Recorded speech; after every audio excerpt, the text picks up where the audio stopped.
Sebastião Parreira, o Agro tem voz, e hoje eu estou com o Ricardo Passos da Cria Fértil. Cria Fértil é uma empresa de melhoramento genético, assessoria, tudo para melhorar a qualidade da carne para o produtor rural. E hoje ele vai falar para a gente qual é esse trabalho, como começou, quando. Eu estava estudando um pouco sobre a Cria Fértil, eu vi que foi em 1994, com o SEMI, mas vocês viram que tinha que fazer algo diferente. Vocês tinham que ajudar o pecuarista. Conta para nós aí, Ricardo. Primeiro eu queria agradecer aqui o convite de estar aqui falando com você. É sempre um prazer a gente estar falando do agro, que é uma coisa que a gente vive do agro, nasceu aí com as raízes no agro e acredita muito nisso, sabe? E a gente começou o nosso trabalho em 1994, eu me formei aqui na Universidade Federal de Goiás, em veterinária, e sempre fui apaixonado por produção animal. E escolhi trabalhar na área de produção de proteína de qualidade, que é, no caso, a carne, né? E o produto carne, o insumo mais importante para se produzir uma carne de qualidade é ter um bezerro de qualidade. Então, começamos a trabalhar com cria, Sebastião, desde 1994.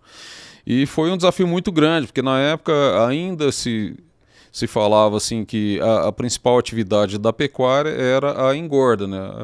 A cria era ainda muito desvalorizada, né? E eu tive a oportunidade de conhecer fazendas de produção de bezerro de qualidade nos Estados Unidos, que eu fui em 95 lá. E vi que o bezerro lá era muito valorizado. Aí entendi que um dia isso ia chegar aqui. Demorou, Sebastião, bastante tempo. Certo? E assim, é um negócio que eu acredito que a gente precisa de ter um bezerro de qualidade muito boa para poder produzir uma carne de qualidade. E isso é o que a gente acredita, sabe? Isso a gente faz com melhoramento genético. E vocês trabalham desde 94 para melhorar o gado de Goiás, que eu vi que vocês trabalham em 15 estados do país. Isso, a gente tem uma atuação muito forte no centro-norte do país. E a gente tem buscado trabalhar, produzir melhores bezerros, e uma das ferramentas é o melhoramento genético. A gente entende que todas as atividades agropecuárias precisam de ter na mão esse melhoramento genético. Você pega na área florestal, a gente trabalha com eucalipto clonado, certo? O milho é híbrido, a soja é transgênica. E às vezes a gente utiliza ainda bois sem origem definida, sem mensuração de desempenho, para poder produzir bezerros. Essa é a realidade do país. Tanto que nós temos mais de 200 milhões de cabeças, nós somos muito maior do que a grande maioria dos países importantes da produção agropecuária no mundo, né? E a gente ainda tem uma produtividade muito baixa. E muito disso vem de quê? De ter um gado ainda que ainda está em um processo de melhoramento genético. Nós temos animais de extrema produção, com capacidade produtiva e eficiência alimentar altíssima, mas isso não é uma média, sabe? Ainda tem muito rebanho ainda que precisa de melhorar. Você pega as outras atividades de produção de proteína no Brasil e no mundo, por exemplo, o suíno, as aves, eles têm obrigatoriedade de utilizar o melhor da genética para se fazer um produto de qualidade. No Brasil a gente ainda está melhorando e vem rápido, viu, Sebastião? Pra você ter ideia, hoje quase 20% das vacas do Brasil já passam por um processo que é inseminação artificial, buscando touros melhoradores para poder melhorar o rebanho, em vários quesitos, certo? Desde o peso da desmama, a fertilidade, a qualidade da carne, o acabamento, são todas características que você pode lançar mão disso, né, para poder estar produzindo um bezerro com melhor desempenho e trazendo isso para a realidade do negócio, tendo a melhor rentabilidade dentro do sistema de produção. Ricardo, melhoramento genético, quando nós falamos, né, vamos melhorar o gado para poder ter mais uma carcaça, um rendimento a mais, mas isso também, esse melhoramento genético, serve também para o gado leiteiro, né? Tanto para o gado de corte quanto para o gado leiteiro. Inclusive o gado de leite no Brasil ele vem melhorando muito a produtividade, muito em função de quê? Melhoramento genético. As técnicas de nutrição, de sanidade e de manejo, elas vêm evoluindo muito. Mas, independente de como você cuida do gado, se você não tiver um animal com potencial de resposta, Sebastião, você não vai ter produtividade. Então, o ponto principal para se ter um rebanho de alta produtividade é você ter matrizes de boa qualidade. E é isso que a Cria Fértil vem buscando, selecionando e trabalhando para ter matriz de qualidade e que venha produzir cada vez mais animais melhores. E como que é que faz essa escolha de matriz? As pessoas falam do score necessário para o boi, para a matriz. Como que vocês fazem essa análise no campo, na prática? Análise no campo, na prática, a gente vem desenvolvendo um trabalho de muitos anos, certo? O primeiro fator para você selecionar os animais são da fertilidade. Uma fêmea tem que ser fértil para poder produzir um bezerro. Então você vai estar selecionando animais que vão ser levados para a estação de reprodução, que a gente chama de estação de monta, no caso dos bovinos, que é uma ferramenta que é muito fácil de ser trabalhado. Você vai definir o melhor momento de você entorar suas vacas ou de inseminá-las para que esses bezerros venham nascer no finalzinho da seca, início das águas.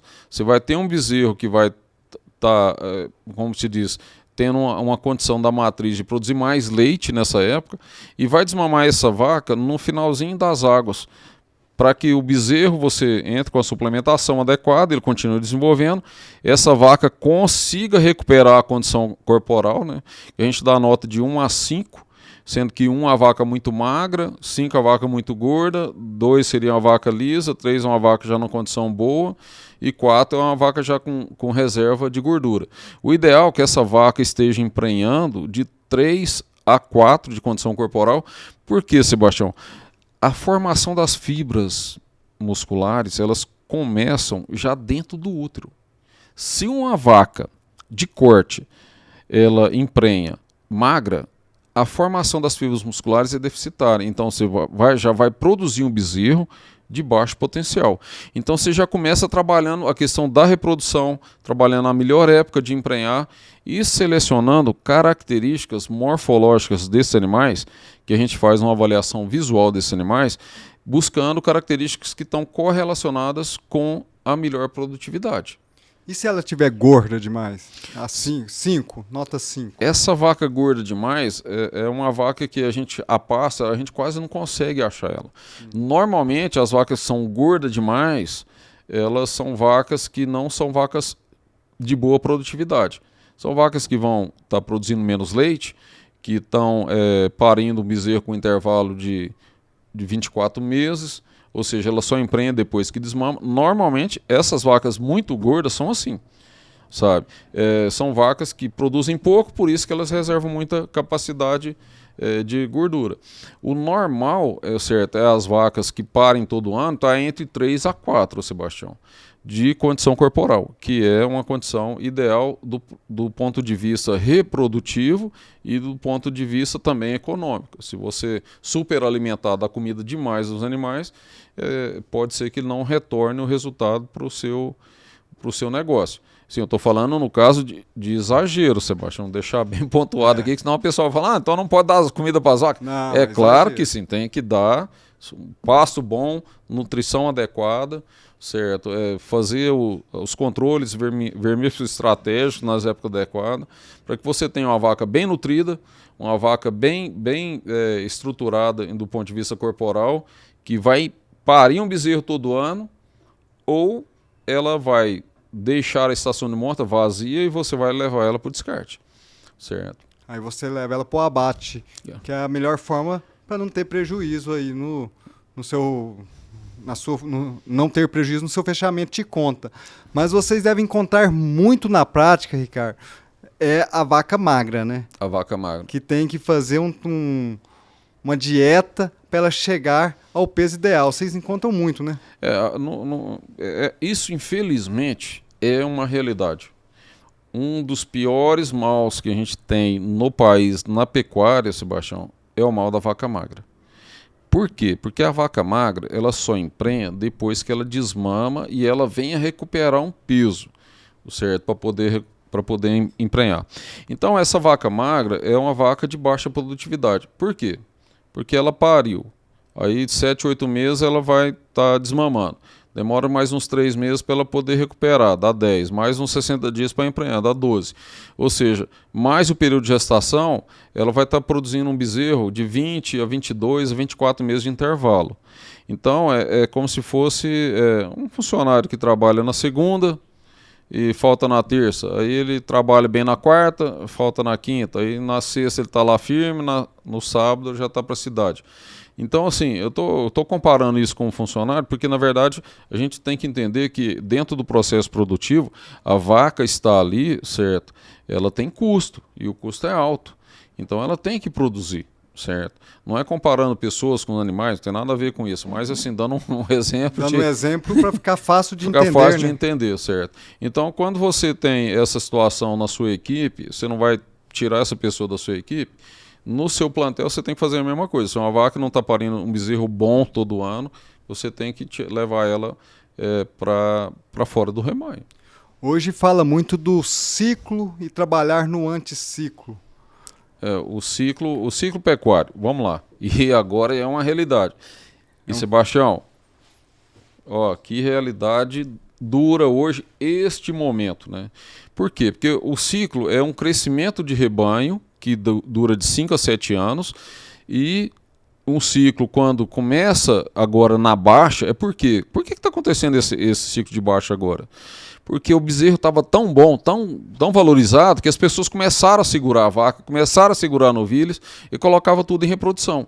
Aí aumentou a produção de bezerros e o bezerro caiu de preço. Quando o bezerro cai muito de preço, como igual esse ano, o que tem que fazer? O produtor fica desanimado. Aí, vou sair da cria, vou matar a vaca. E começa a matar novilhas, aumentando os projetos de engorda de novilhas, que novilha gorda tem uma carne de excelente qualidade, novilha é um animal jovem, bem acabado, e começa a abater vacas até cheias. Está acontecendo, é a realidade. Tem alguns estados, Sebastião, agora, que está com 70% de abate no frigorífico, está sendo de fêmeas. Então o que acontece? Aumenta muito a oferta. Aumentou muito a oferta, o preço cai mais ainda, certo? Aí o que acontece? Diminui o rebanho. Quando diminui o rebanho, o bezerro começa a valorizar. Começa a valorizar, o pessoal começa a reter fêmea. Começa a reter fêmea, tira a vaca do frigorífico do abate, aí diminui a oferta de carne no mercado. Aí essa oferta diminuindo, o bezerro valoriza mais ainda. E esse processo começa de 5 a 7 anos e é um negócio que acontece desde sempre. Sabe? No mundo todo, no né? No mundo todo. Quando pega um país, por exemplo, que tem um mercado mais estabilizado, esse ciclo é mais longo, sabe? Esse ciclo vai de 8 até 10 anos. E no Brasil é em torno de 5 a 7 anos. E o que tem sido interessante é que a cada ciclo o bezerro tem estabilizado num preço mais alto, certo? Então, ou seja, a cria vem se valorizando no decorrer dos anos. Esse momento que nós estamos vendo agora é uma foto. E nós estamos, eu vou falar, feio na foto. Só que é o melhor momento, Sebastião, de investir na cria. Por quê? Você compra fêmeas, tem oferta, volume e com preço muito bom. O que nós estamos orientando aos nossos clientes que estão mais preparados e tecnificados para o negócio? Fazer uma seleção mais dura ainda nas fêmeas da reprodução do seu rebanho e levar esses animais para o descarte e investir em compra e reposição de fêmeas mais novas, mais jovens. Por que mais jovem? Porque são as fêmeas que vão entrar em reprodução agora, vão começar a desmamar um bezerro, certo? Em 2024, começa a dar uma melhorada no ciclo, mas 2025, 2026, que é a tendência de ter o pico de preço de bezerro.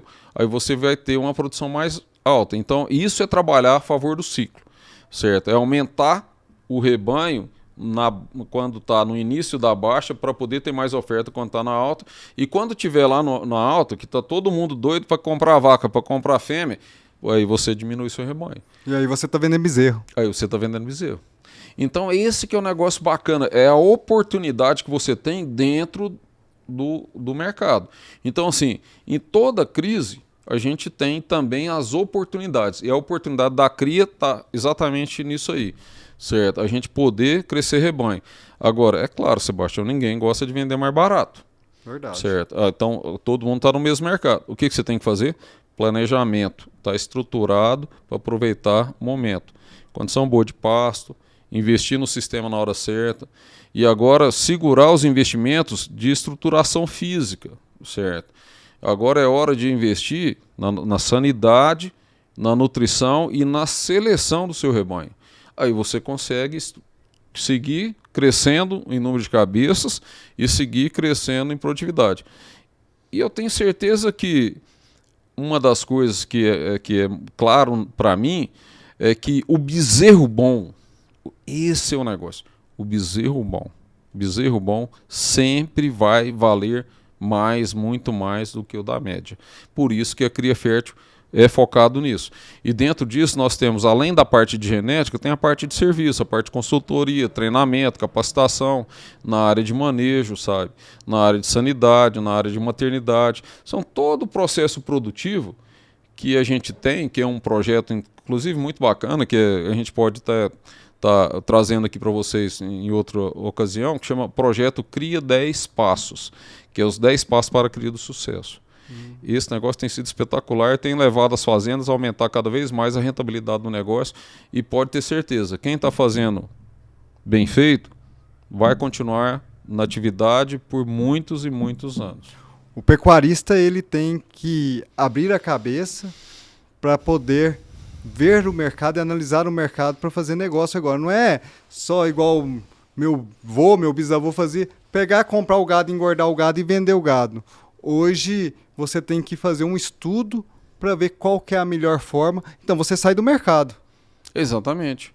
O mercado, todos eles mercados são ciclos. Nós estamos passando agora num ciclo do mercado imobiliário. Sim. Certo? Nós passamos num ciclo de supervalorização, agora diminuiu a liquidez e vem recuperando um pouco o preço. E qual que é a melhor época de você comprar? A época que todo mundo quer vender. E você falou do bezerro. É tão engraçado do bezerro bom, Ricardo.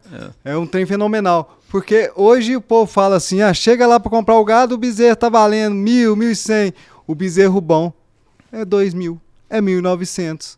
É exatamente isso. Lá em São Miguel, minha sogra vendeu o bezerrada dela, que é o gado dela. Ela seleciona a vaca, o olho dela é um trem sensacional. E ela sempre falou, só mexo com cria. Ela nunca mudou. Ela ganhou umas vaquinhas do pai dela, uma chacrinha e continua. E foi aumentando, e mexendo, pondo um touro bom, e foi comprando outro touro do Machadinho, e foi arrumando o gado.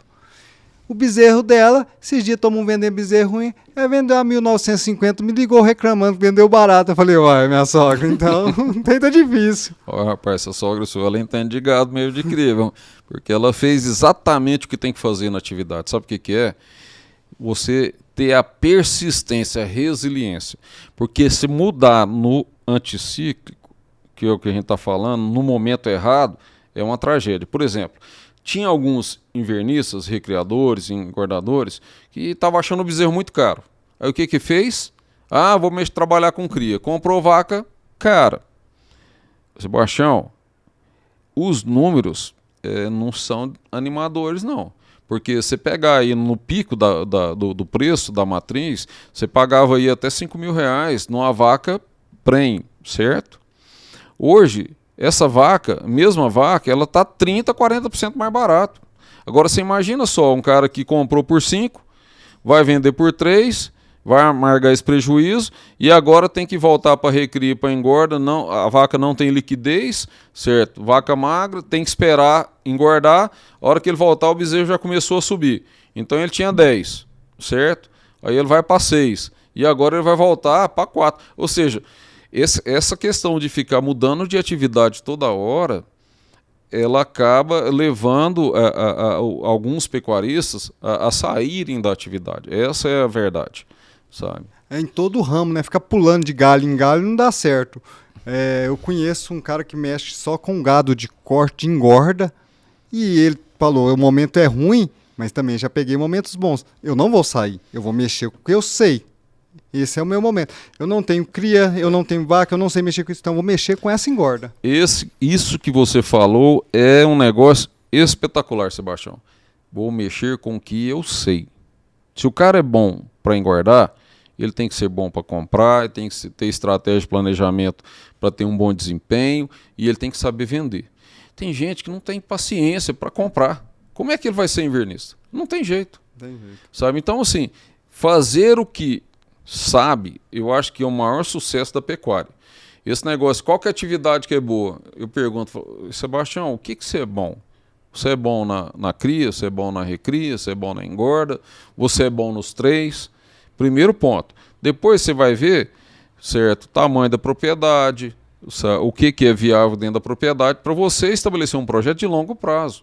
Porque a pecuária é assim, é uma atividade de médio e longo prazo. Não dá para você tomar uma decisão hoje e querer o resultado amanhã, sabe?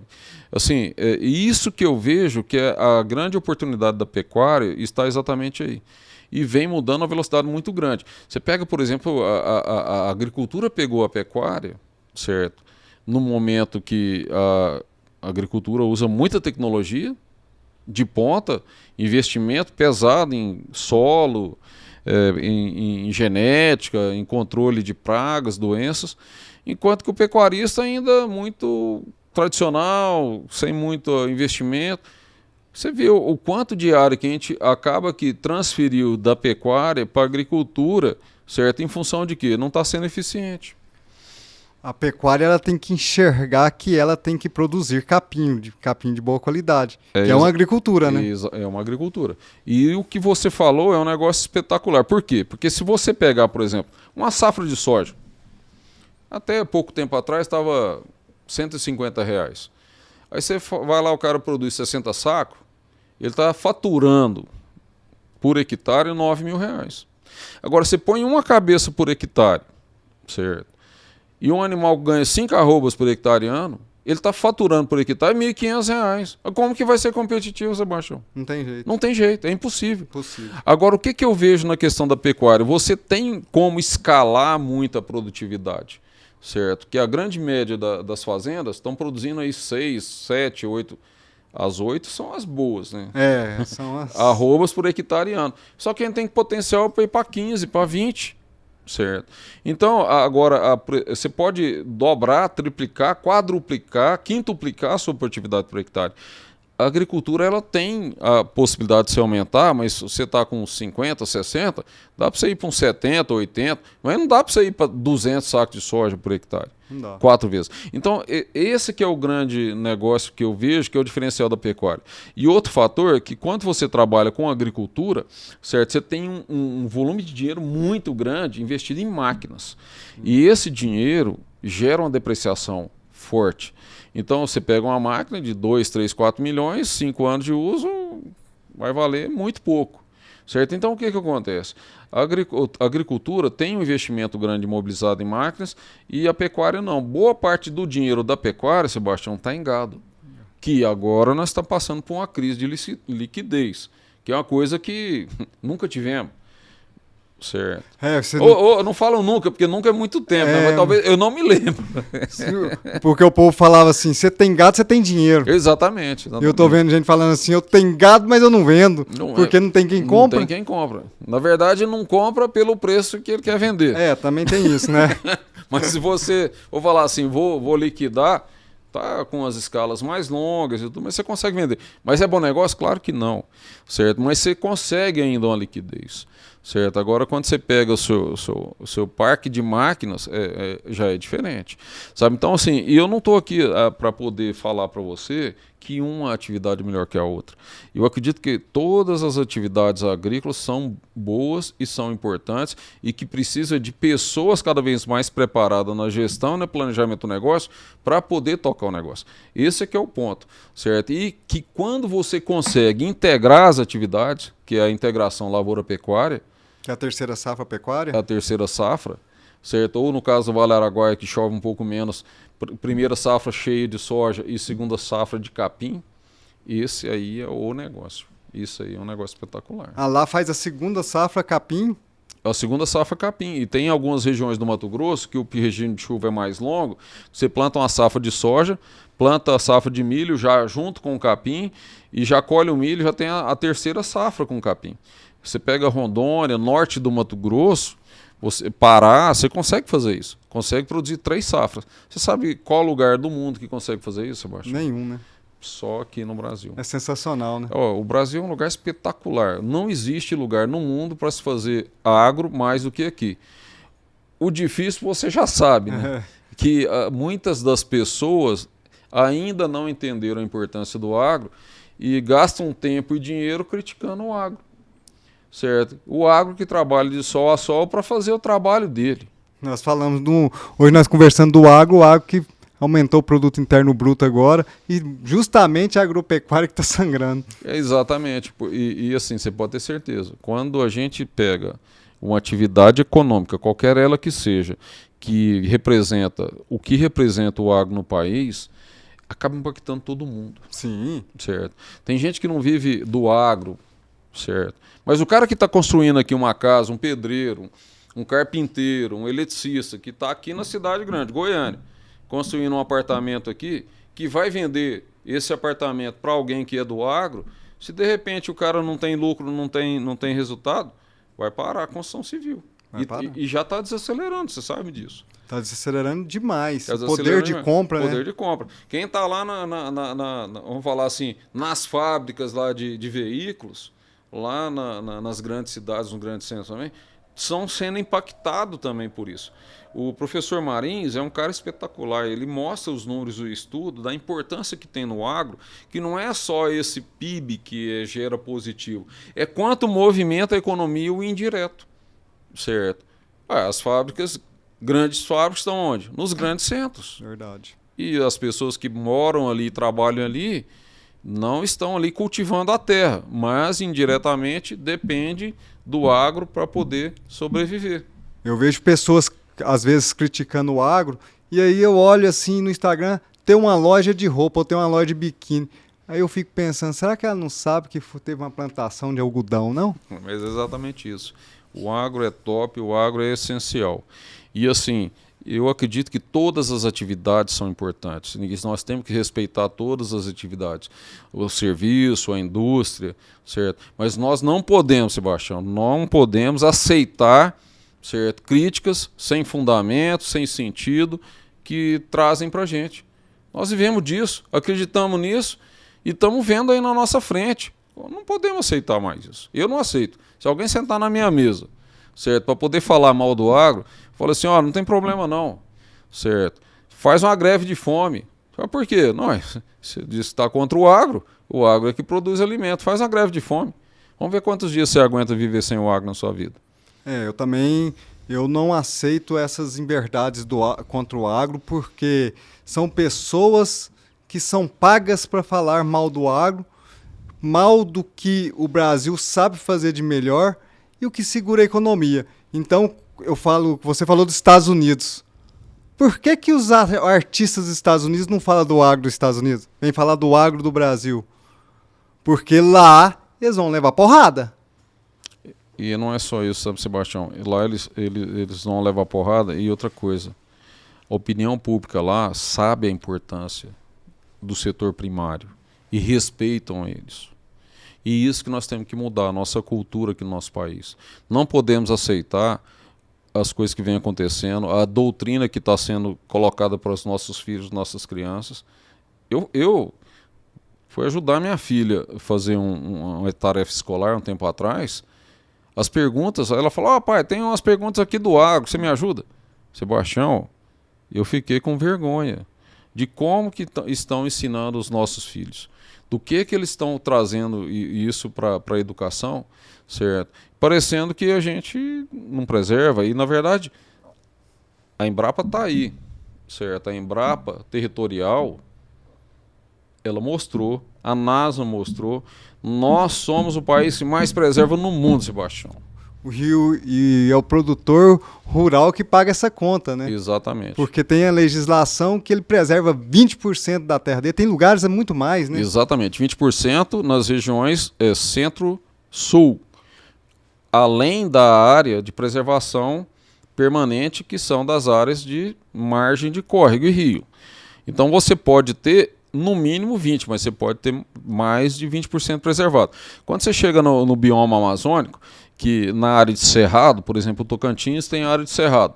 É 35%, Sebastião. Vai aumentando. Vai aumentando. E quando você chega no extremo norte, certo? Que é acima do paralelo, acho que o paralelo 6, ou é paralelo 8, não lembro certinho, mas assim, acima do norte do Mato Grosso, Pará, Rondônia, Acre, Amazonas, a legislação, ela te permite abrir 20% da sua área. 80% tem que ser preservado. E você pode fazer alguns planos de manejo de exploração florestal nessas outras áreas. Mas você não pode tirar toda a vegetação. E como que não é sustentável? E é só olhar, é só ir na Embrapa, mas as pessoas querem falar mal e mal e mal sem olhar os estudos. Eu sempre falo que a Embrapa, ela é um órgão do governo, mas que não é do governo, é um órgão do mundo, porque o mundo vem aqui pedir pinico para a Embrapa, para prender. O Alice Polinelli que fundou a Embrapa. E quando ele fundou a Embrapa, eu conheço bem essa história, porque eu acompanho o trabalho da Embrapa desde quando eu formei, tem acompanhado o pessoal aqui, o João K., o Elvio, o Cláudio Magnabosco na Embrapa aqui, Arroz e Feijão. Ela desenvolveu os centros de pesquisa e trouxe pesquisadores e financiou pesquisadores para ir fazer mestrado, doutorado no mundo inteiro, para trazer a produção agrícola para cá. Então, o que acontece? A grande parte da produção agrícola do Brasil, do dinheiro do Brasil na época, era para trazer alimento. A gente era um país importador, Sebastião. Comprava, né? A gente comprava alimento. Comprava alimento e isso pesava negativamente na nossa balança comercial. E a gente, de alguma forma, vamos falar assim, sofria com isso. Por quê? Porque estava pagando caro um produto para poder estar comendo, que é a alimentação básica aqui no nosso país. Quando começou a desenvolver o trabalho da Embrapa e começou a aumentar a produtividade, o Alice Polinelli teve em Uberaba há uns 8 anos atrás e falou isso pra gente. Falou, quando eu entrei na Embrapa, certo, Uberaba, naquele ano, uns 8 anos atrás, Uberaba hoje planta mais soja do que o Brasil inteiro plantava, sabe? Então, o que acontece numa situação dessa aí? A Embrapa foi fundamental para todo o processo produtivo do país fazer a transformação. Você pega a Embrapa Territorial, que fez um mapeamento de todas as áreas, a Embrapa Arroz e Feijão, que desenvolveu a parte de arroz e feijão, a Embrapa Gado de Corte, Embrapa Gado de Leite, Embrapa Floresta, Embrapa Amazônica, certo? Embrapa da parte fruticultura e Concórdia, que tem aves e suínos. Então desenvolveu tecnologia para tudo. Essa semana agora eu tive com um pesquisador da Embrapa, o Sebastião. Para ser mais preciso, foi no sábado passado agora, 2 dias agora atrás. Ele me falou que está começando a desenvolver algumas variedades de soja mais resistentes a veranico para o Vale do Paraná, que é uma região que chove, vamos falar assim, um pouco menos, próximo de 900 milímetros, 1.000 milímetros por ano, e é uma chuva muito concentrada. Eles estão desenvolvendo variedades que já está começando a ter muita agricultura lá, certo? E principalmente nas áreas de irrigação, trazendo variedades para irrigação e variedades para sequeiro. Então, assim, soja que era um produto que era vamos falar assim, uma cultura de alta altitude, alguns regimes, e milho também. Já hoje você planta soja em Tailândia. Tailândia no Pará, não é Tailândia o país Tailândia. A Tailândia tem 180 metros de altitude e está plantando soja de produtividade alta. Então, assim, quando a gente vê isso aí, foi o trabalho de quem? O trabalho da Embrapa. Certo? A Embrapa que fez isso. O desenvolvimento da tecnologia e o desenvolvimento da parte de pecuária também, que é a Embrapa que desenvolveu a parte de nutrição, a parte de sanidade, que introduziu as variedades de gramínea, que hoje nós temos gramíneas de altíssima produtividade. O potencial que nós temos de produção de gramínea no nosso país, gramíneas tropicais, é um negócio assim, fora de tudo que você pode imaginar. Fora da curva, né? Fora da curva. As gramíneas de clima temperado, além de ter produtividade mais baixa, certo? Elas têm a época do frio que não produz nada. A gente tem hoje a possibilidade de ter produtividade altíssimas no período de verão e, com a integração, ter produção de gramínea de qualidade na época do inverno, Sebastião. Então, quando a gente vê isso aí, a gente vê o potencial que nós temos nesse país no agro, a gente fica muito animado, acredito cada vez mais, certo? Sou apaixonado por esse país, vivo, pago minhas contas, crio meus filhos, boleto lá da escola dos meus meninos, são pagos pelo nosso serviço dedicado ao agro. E quando você falou aí dos seus meninos, eu também observei isso nos materiais escolares dos meus filhos. E aí eu comecei a procurar, há um ano atrás, alguém que combatesse essas desinformações. E eu encontrei uma associação de São Paulo, Associação De Olho no Material Escolar. De olho. De Olho no Material Escolar. Conheço. E aí eu participo, eu sou associado de Olho no Material Escolar.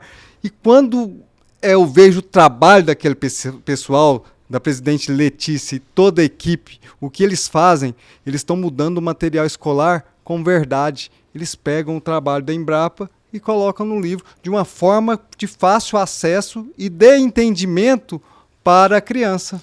Sebastião, eu tive o privilégio de assistir uma palestra de uma pessoa participando aí do De Olho Material, num dia de campo que eu participei em Rondônia, lá na fazenda da família do Foroni, o Nelório Três Bacuris. E sabe o que eles fizeram lá, que eu achei muito bacana? Eles fizeram um dia de campo, Vivenciando na prática. Vivenciando na prática. E foi assim, o dia de campo da parte pecuária, tinha mais de 250 produtores rurais lá, sabe? Isso foi iniciativa da família do seu Evaldo Foroni. E eles pegaram e fizeram o dia de campo, técnica, manejo, genética. Eu participei lá, fazendo uma palestra lá, falando sobre a cria da espaços. E no outro dia, eles fizeram um dia de campo direcionado para os professores da escola pública, colocaram mais de 100 professores lá para mostrar o processo produtivo, como que era trabalhado, como que era feita a questão da parte de preservação, o respeito ao ambiente e às pessoas também, né?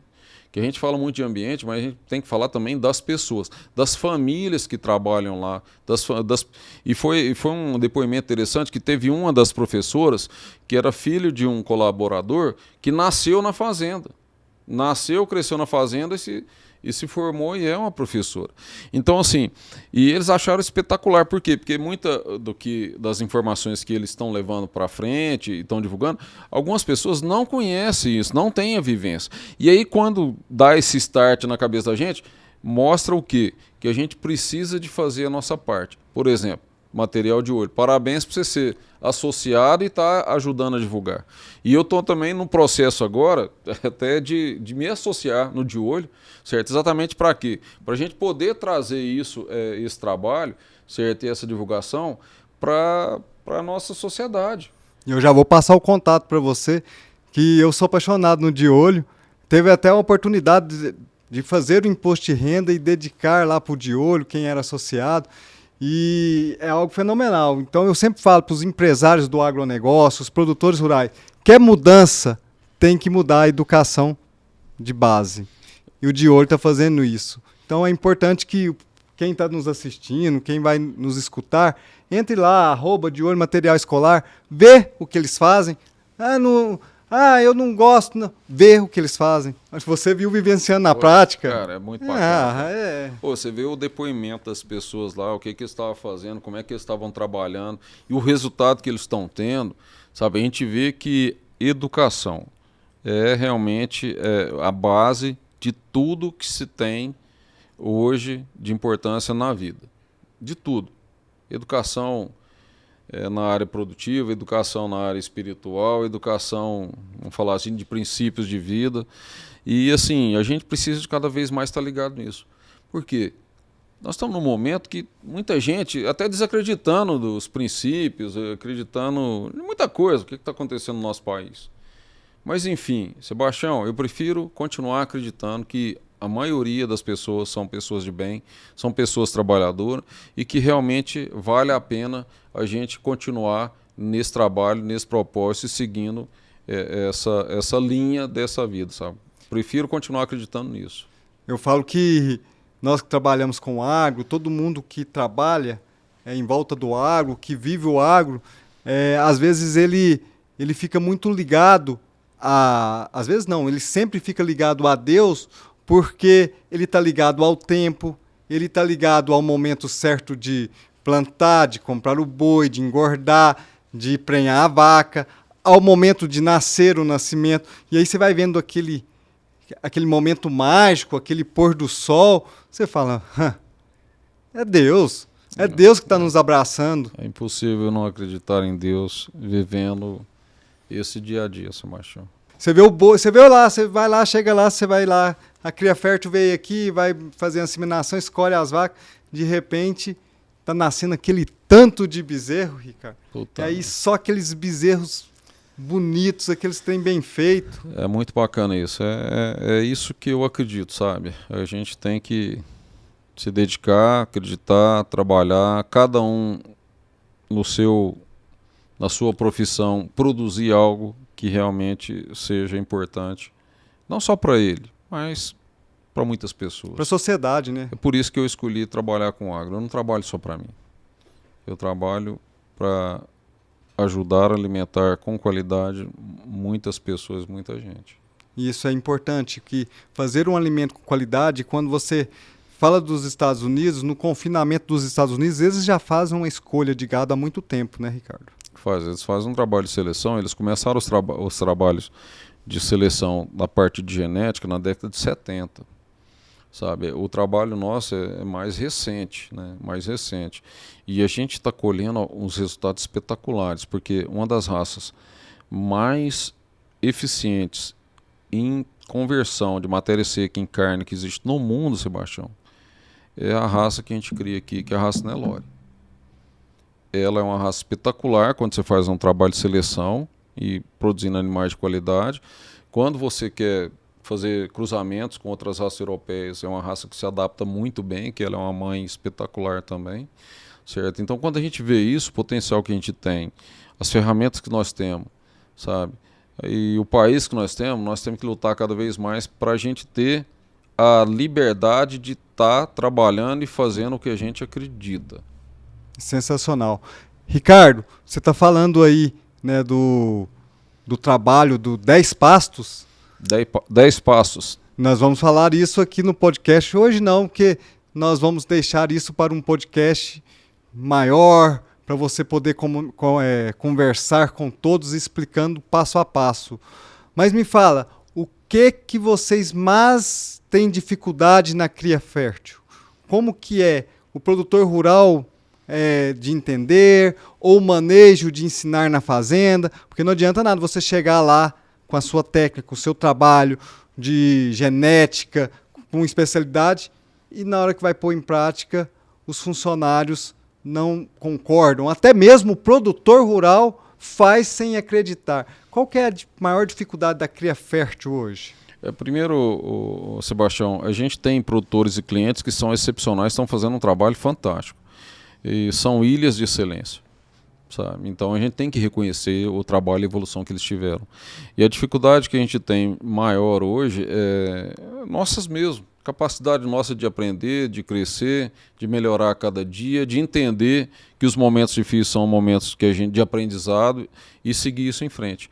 Porque a partir do momento que a gente está no mercado, e o mercado ele é um mercado, vamos falar, que todo mundo tem as mesmas oportunidades, mas cada um vai ter um resultado de acordo com o quê?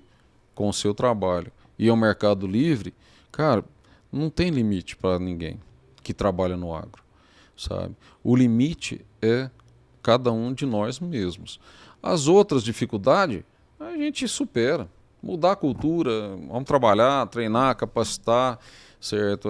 Capacidade de investimento, mercado de preço. Cara, isso aí é do negócio. Você tem que aprender a conviver com isso para que você tenha sucesso. Certo? Agora, o que eu entendo que a gente precisa de buscar cada vez mais, certo? Primeiro que absolutamente ninguém é dono da verdade. Sabe? A gente tem as nossas vivências, tem as nossas crenças, mas nós temos que estar aberto também ao aprendizado.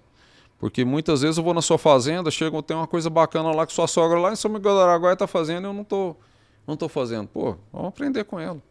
Certo? Eu acho que a limitação maior que eu vejo assim, na questão do segmento de serviço é que muitas vezes muitas pessoas e consultores, eles chegam nas fazendas vendendo as receitas prontas, certo? E às vezes de coisas que eles não têm uma vivência. Ah, mas o professor lá em Campo Grande falou isso. Quais as condições? Como que foi feito isso? Como é que eles mediram os resultados? Certo? Será que isso vai se aplicar à sua realidade? Então, por isso que eu falo hoje que eu tenho muita vivência no negócio. Ó, vivência nós temos, e muito. Certo? E tem que escutar o produtor rural, porque ele, às vezes, mostra algo que você vai acrescentar no seu trabalho. Igual você falou, receita pronta não dá certo nem na fazenda do vizinho aqui. Nem da fazenda do Você vizinho. tá lá na sua casa, a do seu vizinho não dá certo. Aí tem uma coisa, né, que você também tem que respeitar o perfil do cliente, capacidade dele de investimento, capacidade de absorção de tecnologia, se ele é o cara que toma decisões na fazenda, certo? Que muitas vezes você chega numa fazenda, fazendas grandes, quem é a pessoa que é tomador de decisão não é o proprietário, às vezes é o gerente, sabe? Então você tem que entender, pô, como é que eu vou fazer para motivar esse cara para que faça boas coisas, boas decisões, certo? E tem um planejamento e gestão do negócio, que é um que eu acho até, você falou de desafio, um dos grandes desafios. A maioria das pessoas na pecuária não tem a gestão na mão. Ou seja, o que é não ter a gestão na mão? Não tem os números, os custos, todas as despesas, o planejamento anual, planejamento para 5 anos, vamos falar assim, um fluxo de caixa bem estruturado, capacidade de investimento. Muitas vezes faz um investimento bom, mas no momento errado, acaba apertando o caixa, tem que vender os animais fora da época, sabe? Um plano de comercialização, e são as coisas que a gente vai conversar aí sobre o Cria 10 Passos. Eu quero trazer para vocês o projeto para que vocês entendam e de alguma forma possa contribuir aí com o trabalho que você faz do Agro Tem Voz, que eu vou falar para você, viu? A gente precisa muito de vocês, ô Sebastião, para que leve essa informação para todos e que a gente seja um pouco melhor a cada dia. Eu acho que o grande desafio é isso. Você melhora um pouquinho a cada dia, cara. Aí é sensacional. Cada dia você melhorar um pouquinho e cada dia você levar um pouco de verdade do agro. A Embrapa fez tudo para o agro. Você falou aqui muito bem e o agro preocupou em trabalhar tanto junto com a Embrapa que esqueceu também de levar, né, informação, isso, que é importante. E aí começou a apanhar. Chegou um momento que o produtor rural falava, ou eu planto soja, ou eu planto milho, ou eu engordo gado, eu estou sendo considerado um cara que faz mal para a sociedade, eu não estou entendendo mais o que é isso. Olha, ainda bem que ele não entendeu, seu Marchão. Graças a Deus. E se ele parasse de produzir... Graças a Deus. Aí eu queria ver.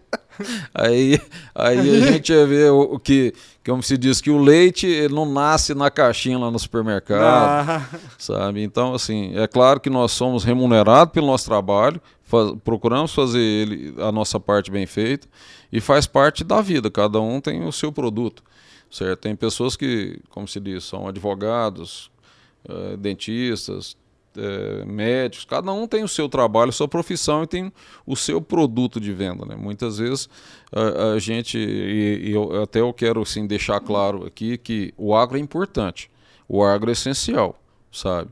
Mas não é só o agro, todo mundo é importante, todos têm o seu valor, todos têm a sua importância, desde o cara que produz lá no campo até o cara que está varrendo aqui a rua aqui no asfalto que a gente anda, sabe? Então, assim, e as pessoas precisam de se valorizar, certo? E respeitar as pessoas.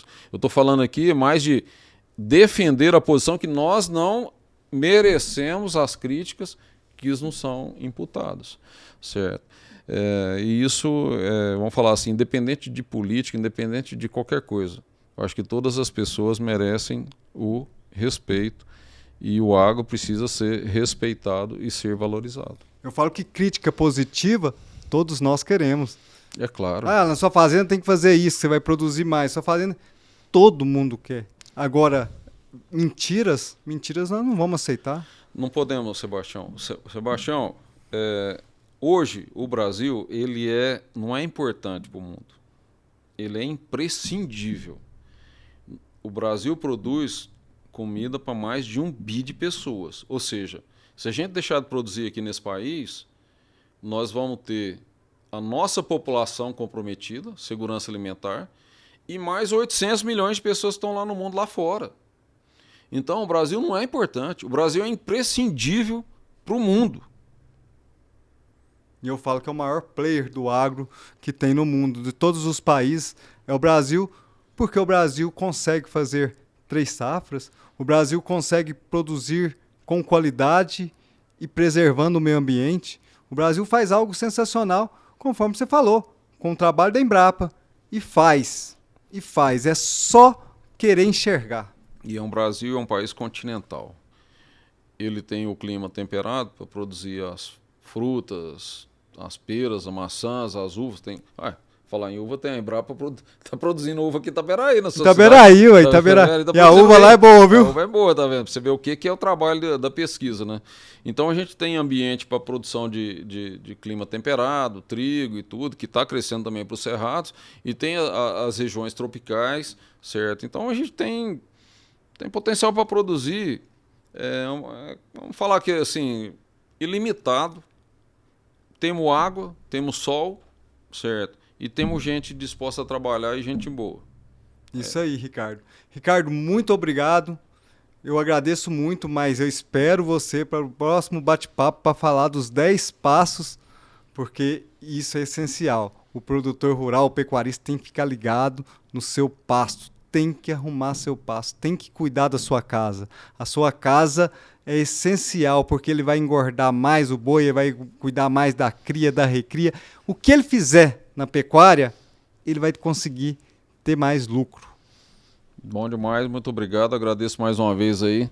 O agro tem voz, obrigado aí por escutarem a minha voz aí por tanto tempo, nem sei quanto tempo que a gente está falando aqui, mas o tempo passa muito rápido e agradeço vocês aí por tudo. Sebastião, pode contar comigo. Obrigado, Ricardo, e o Ricardo vai estar de volta, gente. Um abraço, Sebastião Parreiro, o agro tem voz. Obrigado, Ricardo. Valeu.